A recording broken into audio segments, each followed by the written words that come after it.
If you ever played Call of Duty, you remember the heartbeat sensor. This little screen bolted to the side of your gun, sweeping every couple of seconds, and enemies light up as dots. Through walls, no line of sight required. And you probably thought it was some sci-fi nonsense. Well, it turns out the real version exists.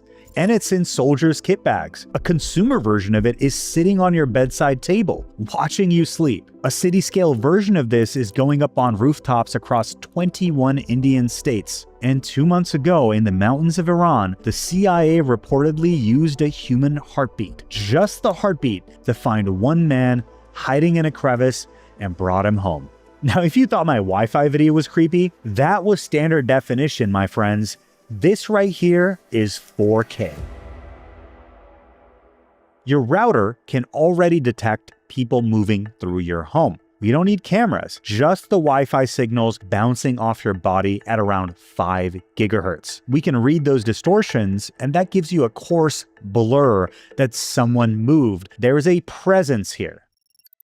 Well, the military figured this out first, obviously, and they gave the program the most on-the-nose name in defense history. It's called Sends Through the Wall, or STTW. It was Army-funded, DARPA was involved, and now it's declassified, patents and all. The use case is simple and visceral. Imagine you're a soldier doing an urban breach. Intel says there might be a hostile on the other side of the door. How many? Where? Are they armed and waiting, or panicking and looking for the exit? That split-second decision is the difference between a clean entry and a firefight. So they built a sensor that looks like a temperature gun. You point it at the door, and on a little display, a blob appears. There's a person. Here's roughly where they are, and here's their heartbeat measured through the wall. Is it a calm 60 beats per minute, or is it 140 and spiky? Someone crouched behind a door with a weapon in hand is usually amped up. The range of this tech is about 5 to 50 feet. It works through drywall, wood, brick. There's nothing to see, nothing to hear, nothing to feel. You have no idea this thing is pointed at you. DARPA then pushed it further with a program called Biometrics at a Distance. Essentially, how do you measure the vital signs of multiple people at once through obstructions at tens of meters? And here's the scenario they had in mind. Imagine a bomb goes off in a market. Everyone's fleeing, pandemonium. Everyone's heart rate is spiked up, except for that trained operative walking calmly out of the chaos. They wanted to be able to scan the crowd for who's not scared. Psychological calm as a biometric. Just sit with that for a second. And then there is Jetson, built for the US Special Forces. An infrared laser instead of radar, same idea, but it can identify a specific person's cardiac signature from 650 feet away. Because in case you didn't know, your heartbeat waveform is as unique as your fingerprint. You can change your face, you could change the way you walk, but you cannot change your heartbeat. That was the military track. Obviously, it was expensive. It was classified for a while. There was 2 decades of R&D. And by the end of this video, I'm going to show you how that same capability costs $22 on Amazon. But first, let me show you the full stack of what these sensors can do, because it escalates layer by layer. Okay, to simplify the physics a bit, millimeter wave is that same trick at 24 to 60 gigahertz. So we're talking an order of magnitude increase in frequency. Think of it like this. Shorter wavelengths resolve smaller details. So where Wi-Fi might see a coarse-grained blur, millimeter wave sees a clinical picture. Who moved? Where exactly? What's their heart rate? And we'll get to this, but how they're feeling. So what does this actually look like in practice? I mean, this is why that fancy sensor you sit inside when you go through the airport is millimeter wave as well. It can go through your clothes and see if you're hiding anything. So let's talk about the 5 layers. Layer number 1 is presence. This is already deployed globally. You know that little plastic sensor in the corner of your hotel room? That is not a camera. That's a radar that knows you're there even if you're perfectly still. And if you got one of the fancy ones, it can even see you breathing. Hotels use this all the time to figure out if the room is occupied. Hospitals use this, nursing homes use it, offices, and most people have no idea. Layer 2 is heartbeat through walls. In 2024, researchers at the University of Dhaka did it with a single channel 24 gigahertz radar. I'm talking 95% accuracy through wood and brick. It could pick up 2 separate heartbeats, isolated simultaneously, through the wall on radar hardware that costs tens of dollars, not thousands or tens of thousands. And this is peer-reviewed public research. Anyone can replicate it. Layer 3 is location and pose. Now, a 2024 study with 77 gigahertz radar, which by the way is the same frequency mass-produced for car safety systems, can pinpoint a person to within 19 centimeters. In a room full of plants, curtains, furniture, clutter would blind a camera.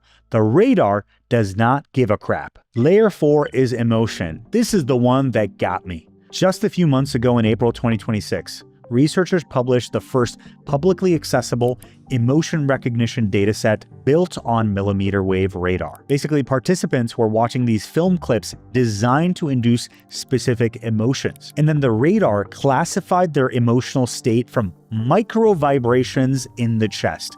I'm talking breathing rates, heart rate variability, tiny subtle shifts in posture. I mean, this is stuff that we can vibe check very quickly if we're in a room using our eyes, which are effectively cameras. But in this case, we don't have a camera. We don't even need a face. We're talking about reflected radio waves reading your feelings, ladies and gentlemen. Oh my God. Finally, layer 5 is identity. So there's a system called RD Gate, which can identify which person is walking through a room simply by their gait alone. Again, you don't need a camera anymore. This was tested on 125 volunteers on a super wide age range. I'm talking 6 to 63 in corridors, in crowded offices, all from a single radar chip. And as you may know, the rhythm of your steps is a fingerprint, and a neural network can match it across days and all sorts of environments. So we start with presence, then get to heartbeat, then infer location, then emotion, and finally identity. Essentially going from someone's there to, I know exactly who that is and how they feel at this very second. And guess what? Every layer of this stack gets cheaper every year. All right, so we talked about the military gear and even the research labs. Fine. But I promised you this was on a bedside table. So let's talk about Google. Around 2014, Google's ATAP division, essentially the advanced projects team, partnered with Infineon on a project called Soli. They essentially shrunk radar down to the chip the size of your pinky fingernail, running at 60 gigahertz, meaning it was precise enough to track individual finger gestures. And if you remember, they actually shipped it in the Pixel 4 in 2019 as motion sense. You could wave your hand to skip songs. Of course, it flopped, and Google quietly moved on. But the real story is this. Soli did not die. It moved into your bedroom, and it came in the form of the second-gen Nest Hub. This is on millions of bedside tables right now, and it has that same 60 gigahertz radar chip. It tracks your sleep, your breathing, your movement, your sleep stages through the blanket without a camera, without a wearable, syncing to Google servers every morning. And now if you look at it a certain way, this is privacy preserving. There's no camera involved. There's no footage. And look, I get it. But let us also consider that a radar profile of your sleeping body might be more revealing than a photo. So a photo shows what you look like.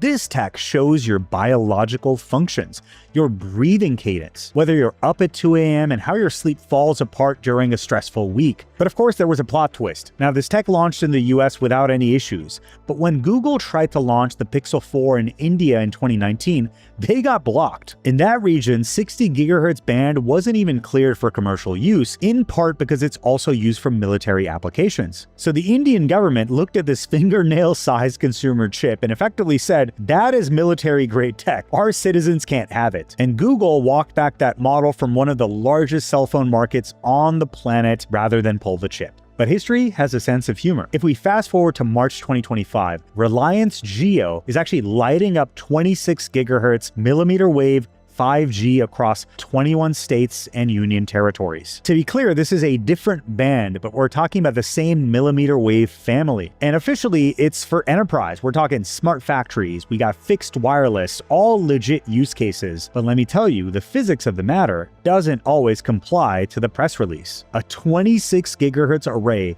on a rooftop is physically capable of the kind of sensing we've been talking about in this entire video. And if you think that's exaggeration, just take a look at T-Mobile's patent. They've got one in the US that's literally titled Environment Scanning Using a Cellular Network, essentially using tower signals and their reflections to map the world around them. So the industry isn't just thinking about this stuff, they're filing the paperwork so they can actually execute on it and commercialize it. And that is just the top-down story. The bottom-up story is perhaps even wilder.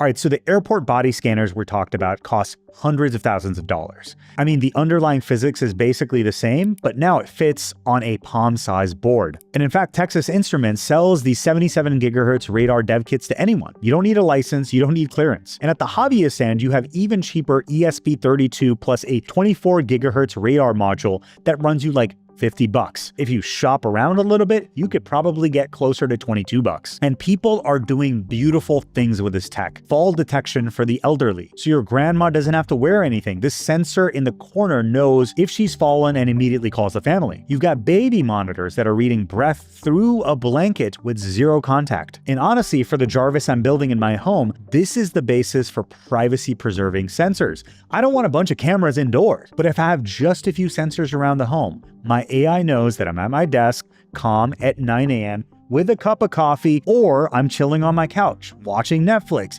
Relax, let's not bombard him with notifications. And I could do this without a single camera anywhere. But before I go full utopian on you, and I'm sure a bunch of you listening to this are like, that is not something you want. But let me tell you, democratization is a double-edged sword, which brings me back to that mountain in Iran.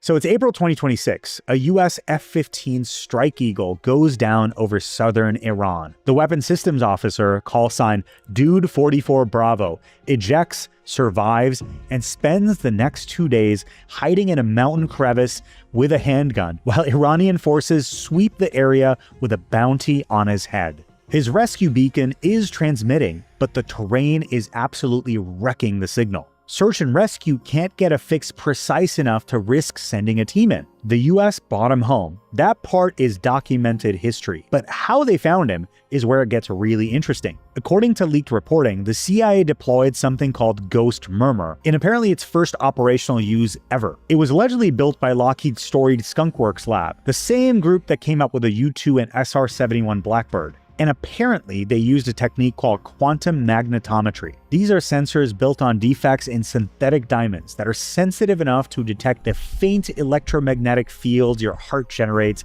with every beat. And layer in AI stripping out the Earth's magnetic field and everything else, you have one cardiac signature remain at one specific location. Now, the entertaining part of all of this is that physicists immediately push back. They're like, the Earth's magnetic field is about 1,000,000 times stronger than a heartbeat. How could you possibly do this? Detecting a heartbeat at these ranges just is not possible. And of course, the CIA won't confirm any of it. But here's what is on the record. CIA Director John Radcliffe stood at a White House press briefing and credited the rescue to human assets and, quote, exquisite technologies that no other intelligence service in the world possesses. And that, my friend, is the thing about capabilities like this. Whenever one of these leaks, it sounds like science fiction. It gets heavily contested by the experts. And look, maybe the skeptics are right about the range, but the lineage that we just walked through, sense through the wall, biometrics at a distance, Jetson reading one heartbeat at 650 feet, every step of it is real and published. So when the CIA director says exquisite technologies,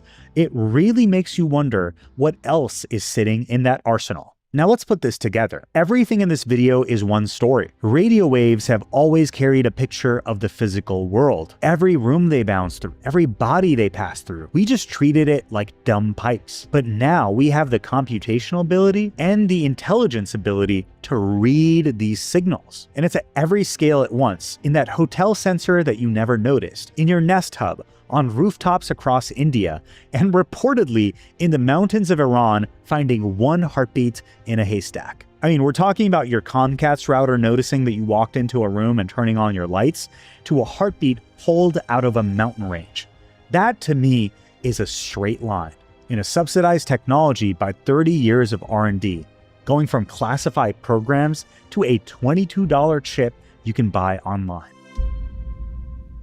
Now, if this video rewired how you see the antennas all around you, send it to a friend. And if you want to go deeper on Wi-Fi sensing and how all of that works, check out my previous video over here. And if you're curious about how satellites deploy similar tech to do Earth observation at night through clouds, check out this video over here. And if you're the 80% of people who are not subscribed yet, now is a good time. I help you map the frontier every single week. Bilavo signing off, and I'll see y'all in the next one. Cheers.